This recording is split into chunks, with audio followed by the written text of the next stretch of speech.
कैलाश पर्वत न जाने कितने हिंदू लोगों की आस्था है, क्योंकि हिंदू आस्था का मानना है कि यहाँ पर शिव जी रहते हैं। बहुत से लोगों को लगता होगा कि कैलाश पर्वत इंडिया का एक पार्ट है, पर ऐसा नहीं है।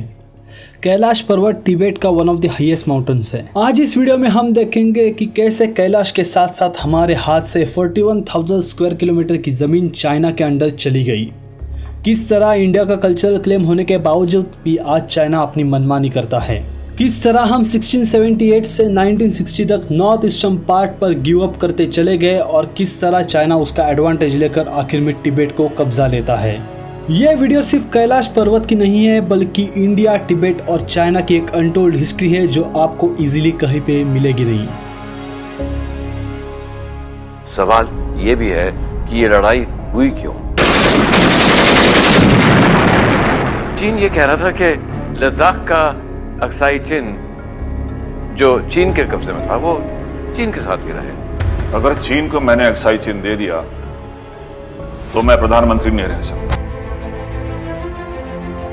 Satellite images sourced by NDTV clearly indicate the presence of a newly constructed Chinese village approximately 4.5 kilometers within Indian territory in the upper Subansiri district of Arunachal Pradesh.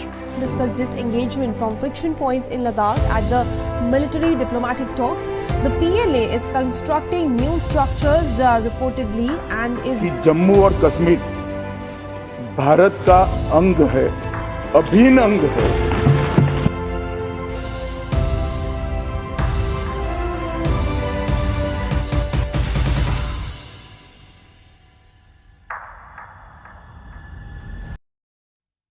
Last 1000 years की history अगर हम देखें तो India और north east frontiers में कोई actual borders नहीं है।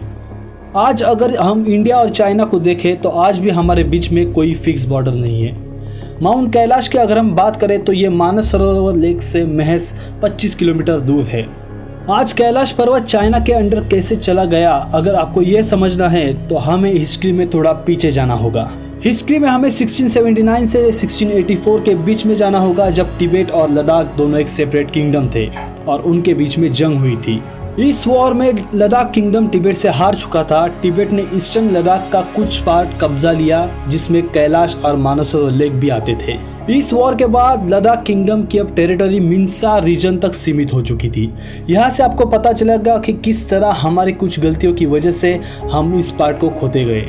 1684 में वॉर खत्म होने के बाद ट्रीटी ऑफ टिंगमोस गैंग को साइन करी जाती है बिटवीन तिब्बत और लद्दाख, जिसमें लद्दाख को मेंसर रीजन पर कंट्रोल रखने के लिए इजाजत दी जाती है सिर्फ दो चीजों के लिए। पहली चीज ये थी कि इंडियन सबकॉन्टिनेंट्स की ट्रेडर्स और कैलाश पिलग्रिम्स यहाँ पे रुक सकते थे अपनी जर्नी के दौरान, और दूसरी बात ये थी कि कैलाश पर्वत के रिलीजियस एक्सपेंसेस को मैच करने के लिए यहाँ से टैक्सेस लिए जा सकते थे। इस ट्रीटी से हमें एक पता चलता है कि अभी भी लद्दाख किंगडम का कैलाश पर्वत और मानसरोवर लेक पर अभी भी हक था, जो आगे जाके जम्मू और कश्मीर का पार्ट बनने वाला था। तो 1684 से 1960 तक वहाँ के सक्सेसिव राजाज ने इस ट्रीटी को फॉलो किया और इसकी वजह से मेंसा रीजन एक आउटमोस्ट टेरिटरी बना रहा इंडिया की।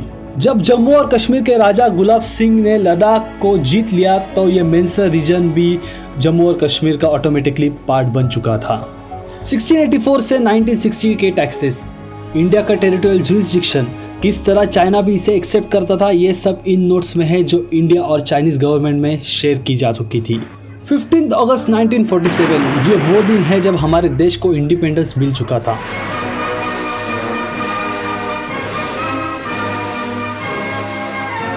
देश को इंडिपेंडेंस मिलने के बाद इंस्ट्रूमेंट ऑफ एसेशन से पूरा जम्मू कश्मीर, लद्दाख और यहाँ तक मिन्सा रीजन भी भारत का पार्ट बन चुका था। इसी समय चाइना में भी माओ जेडोंग के अंडर कम्युनिस्ट पार्टी ने चाइना को टेक ओवर किया था और उसके बाद चाइना ने तिब्बत को भी अपनी टेरिटरी में समेटना शुरू किया। ये वो दिन थे जब पूरे देश में हिंदी चीनी भाई भाई के नारे लग रहे थे, पर किसे पता था कि इन स्लोगन्स के पीछे चाइना का कुछ बड़ा ब्लंडर करने वाला प्लान है। जैसे मैंने स्टार्टिंग में आपको कहा कि किस तरह इंडिया और चाइना में कोई परफेक्ट बॉर्डर नहीं है, ये सिर्फ एक अंडरस्टैंडिंग है कि यहाँ तक हम हैं और वहाँ से आप। अकॉर्डिंग टू गोमीदांग मैप्स इंडिया की टेरिटरी मेंसर तक थी, और इंटरेस्टिंग बात यह है कि इन मैप्स में कैलाश पर्वत और मानस सरोवर भी इंडिया का पार्ट बताए गए हैं। आपकी जानकारी के लिए बता दूं कि ये मैप्स चाइनीज नेशनलिस्ट पार्टी ने बनाए हुए मैप्स थे। 1950 में नेशनलिस्ट पार्टी ऑफ चाइना को ओवरकम किया कम्युनिस्ट पार्टी ऑफ चाइना ने। नेशनलिस्ट पार्टी ऑफ चाइना ने बनाए हुए maps communist party of China accept नहीं कर रही थी और उनकी थ्योरी थी एक्सपांशनिस्ट पॉलिसी। इसी एक्सपांशनिस्ट पॉलिसी को लेके उन्होंने पूरे चाइना को टेक ओवर किया। चाइना को टेक ओवर करने के बाद तिब्बत को पूरी तरीके से उन्होंने अपने कब्जे में लिया। तिब्बत को पूरी तरीके से कब्जे में लेने के बाद अब चाइना की नज़र थी मेंसा रीजन यानी कि मानस सरोवर कैलाश रीजन, जो इंडिया का एक अभिन्न अंग थे।